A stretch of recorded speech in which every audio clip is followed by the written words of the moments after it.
பல ஊடகங்கள் சில பேர் புகழ்வதற்காகவும் சில பேர் இகழ்வதற்காகவும் என்ன செல்ஃப் ஸ்டைல்ன்ற வார்த்தையை வச்சு உபயோகப்படுத்துறாங்க. அட்ரஸ் பண்றீங்க, இன்ட்ரோடக்ஷன் கொடுக்குறீங்க, அறிமுகம் கொடுக்குறீங்க, செல்ஃப் ஸ்டைல்டுன்னு. நல்லா புரிஞ்சுக்கோங்க, நீங்க இகழ்வதற்காக சொன்னாலும் புகழ்வதற்காக சொன்னாலும், ஏன்னா செல்ஃப் ஸ்டைல்னா நானே சுயம்புவாக உருவாய், நானே இது அத்தனையும் உருவாக்கி, இது எல்லாமே என்னுடைய கண்டுபிடிப்பு போல, நானே அனைத்திற்கும் மூலம், அப்படிலாம் கிடையாது. அப்படிலாம் நீங்க புகழ்வதற்காக சொன்னால் கூட அது பொய். உண்மையா ட்ரூத் என்னவோ அதை நரேட் பண்ணிடுறேன், சத்தியம் என்னவோ சொல்றேன். நான் செல்ஃப் ஸ்டைல்டு கிடையாது. ஒரு சின்ன உதாரணம் சொல்றேன்.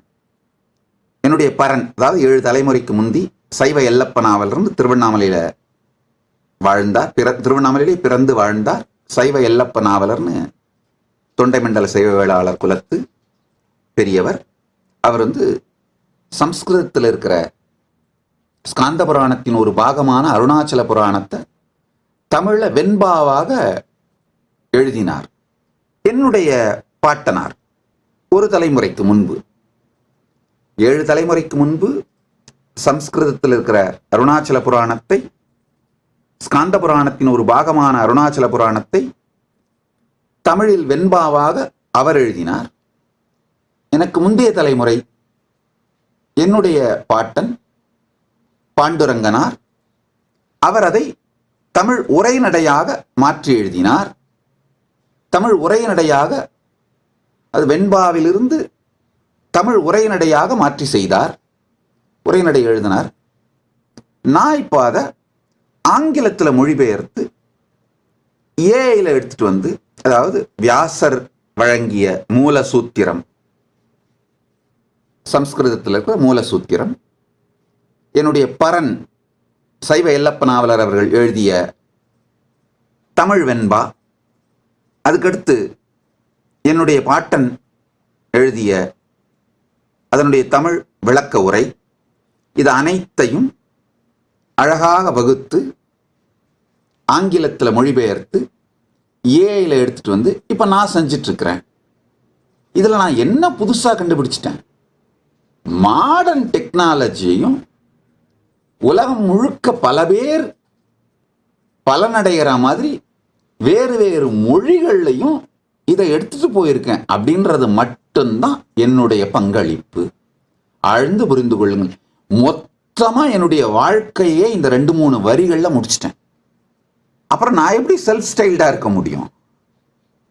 கருவழி பரம்பரையாலும் குருவழி பரம்பரையாலும் எனக்கு அளிக்கப்பட்ட ஞானத்தை, அனுபூதியை, பரமசிவ ஞானத்தை உலகம் புரிந்து கொள்ளுகின்ற பல்வேறு மொழிகளில் இன்று உலகத்திலே அவைலபிளாக இருக்கிற பல்வேறு தொழில்நுட்பங்கள் வழியாக, இந்த ஏஐ செயலி மற்றும் இன்னும் டெவலப் ஆகிட்டு இருக்கிற ஏஎஸ்ஐ, ஏஜிஐ, இது மாதிரியான செயலிகள் மூலமாக பல்வேறு மாடல்ஸாக வகுத்து உலகத்துக்கு கொடுக்குறேன். அவ்வளவுதான் என்னுடைய வேலை. நல்லா புரிஞ்சுக்கோங்க. என்னை புகழ்வதற்காக, இப்போ என்னை இகழ்வதற்காக நான் செல்ஃப் ஸ்டைல்னு சொல்றவங்க, அவங்க அது அவர்களுடைய கருத்து, நாம ஒன்றும் சொல்றதுக்கு இல்லை. அது பொய்னு மட்டும் சொல்ல முடியும், அவ்வளவுதான். புகழ்வதற்காக செல்ஃப் ஸ்டைல்டு சுயம்புன்னு சொல்றீங்க பாருங்க, அவர்களுக்கு நான் சொல்ல விரும்புகிறேன், புகழ்வதற்காக கூட நீங்க செல்ஃப் ஸ்டைல்டுன்னோ என்ன சுயம்புன்னோ சொல்லி என்னுடைய குருமார்கள் செய்த தியாகத்தை தயவு செய்து வரலாற்றிலிருந்து மறைத்து விடாதீர்கள். நான் ஃபர்ஸ்ட் ஜெனரேஷன் சக்சஸ் கிடையாதுங்க. இந்த ஃபர்ஸ்ட் ஜெனரேஷன் சக்சஸா இருந்தா சுயம்பு, செல்ஃப் ஸ்டைல்டு அப்படின்னு சொல்லிக்கலாம். கிடையாது. மிகப்பெரிய பாரம்பரியத்தின் மறுமலர்ச்சி, ரிவைவல் அப்படின்னு வேணா சொல்லிக்கலாம். புகழ்வதற்காக கூட சுயம்புன்னோ செல்ஃப் ஸ்டைல்டுன்னோ சொல்லாதீங்க. காரணம் என்னன்னா, மணிக்கணக்காக தன்னுடைய வாழ்க்கையே என்னுடைய குருமார்கள் எல்லாம் என்னை ட்ரெயின் பண்றதுக்காக தியாகம் பண்ணியிருக்காங்கய்யா. என்னால பட்டியலிட முடியும். என்னுடைய ஆச்சாரியர்கள் ரகுபதி யோகி, குப்பம்மாள், திருவண்ணாமலையில இசக்கி சுவாமிகள்னு இசக்கி சித்தர் வாழ்ந்தார். அவரும் அவருடைய சிஷ்யை குப்பம்மாள் 2 பேரும் என்னுடைய ஆச்சாரியர். சைவமும் தமிழும் கற்றுக் கொடுத்தவர் பாண்டுரங்கனார். இது மாதிரி குருவழி பரம்பரையாலும் கருவழி பரம்பரையாலும் இவர்கள் எல்லோரும் செய்த தியாகம், என்னை ட்ரெயின் பண்றதுக்காக, என்னை உருவாக்குறதுக்காக, வளர்க்கிறதுக்காக அவர்கள் செய்த தியாகத்தை மறைக்கவும் மறுக்கவும் கூடாது. அவங்க யாரும் பெரிய பெரிய ஆர்கனைசேஷன் வச்சில்லாம இருக்கலாம். ஆனால் இந்த கைலாசம்ங்கிற இந்த நாட்டுக்கான மூலதனமே என்ன? அவர்கள் கொடுத்த பரமசிவ அனுபூதியும் பரமசிவ ஞானமும் தான்.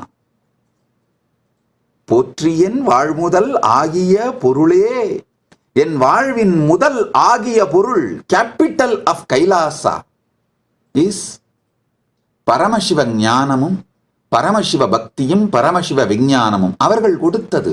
அதனால செல்ஃப் ஸ்டைல்டுன்னோ சுயம்புன்னோ நீங்க சொல்றது இகழ்வதற்காக சொன்னாலும் புகழ்வதற்காக சொன்னாலும் பொய். நான் பல ஜெனரேஷன்ஸோட ஆம்பிஷன், அவர்களுடைய விஷன், ஆம்பிஷன், ஸ்ட்ரகிள், இது எல்லாத்தோட வெற்றி தான் நான். கடந்த 11 குருமகா சன்னிதானங்கள், தொண்டைமண்டல ஆதீனத்தின் கடந்த 11 குருமகா சன்னிதானங்கள் நேரடியாக என்னுடைய குடும்பத்திலிருந்து வந்தவர்கள். 11 குருமகா சன்னிதானத்தோடையும் என்னால ஃபேமிலி ட்ரீ போட்டிருக்கோம். அதுக்கு முந்தி பரம்பரையாக 233 குருமகா சன்னிதானங்களுமே என்னுடைய குடும்பத்திலிருந்து வந்தவர்கள் தான் அப்படிங்கிறது வரலாறு. இந்த 11 குருமகா சன்னிதானங்கள் எவிடன்ஸோட தெளிவா ஃபேமிலி ட்ரீயோட வச்சிருக்கோம். ஸோ அதனால இவர்கள் எல்லோரும் முக்கியமா 230, 231, 32 இந்த 3 பேரும் நேரடியாக அவர்கள் வாழ்க்கையையே தியாகம் செய்து என்னை உருவாக்கினார்கள். அவர்களுடைய தியாகங்கள், நீங்க என்ன செல்ஃப் ஸ்டைல்டுன்னு சொல்லும் பொழுது அவர்களுடைய தியாகங்கள் மறைக்கப்பட்டு விடுகின்றது. ஒண்ணு வேணா பண்ணிக்கலாம். என் மூலமாக நிகழ்ந்த எல்லா நன்மைக்கும் அவர்கள் காரணம். ஏதாவது அவதூறு பண்ணணும் அப்படின்னா என்ன பண்ணிக்கோங்க, அவ்வளவுதான். அதை பற்றி நான் கவலைப்பட போவதில்லை. உண்மையை எப்போதும் சொல்லிக் கொண்டிருப்பேன். இந்த பவர்ஃபுல் ரெஸ்பான்ஸ் மெக்கானிசம் ஆழ்ந்து புரிஞ்சுக்கோங்க. இது வெறுமனே பொதுமக்களுக்கு நான் சொல்ற விளக்கம் மட்டுமல்ல. இந்த பவர்ஃபுல் ரெஸ்பான்ஸ் மெக்கானிசத்தை உள்வாங்கிக்கணும் வேணும்னு நினைக்கிறவங்க எல்லாருக்குமாகத்தான் இந்த நித்யானந்தா ஏஐயை உருவாக்கி இருக்கேன். You found this video entertaining, entraining and enlightening. Take a moment to like, share and subscribe. And don't forget to hit the bell icon. Thank you so much for tuning in.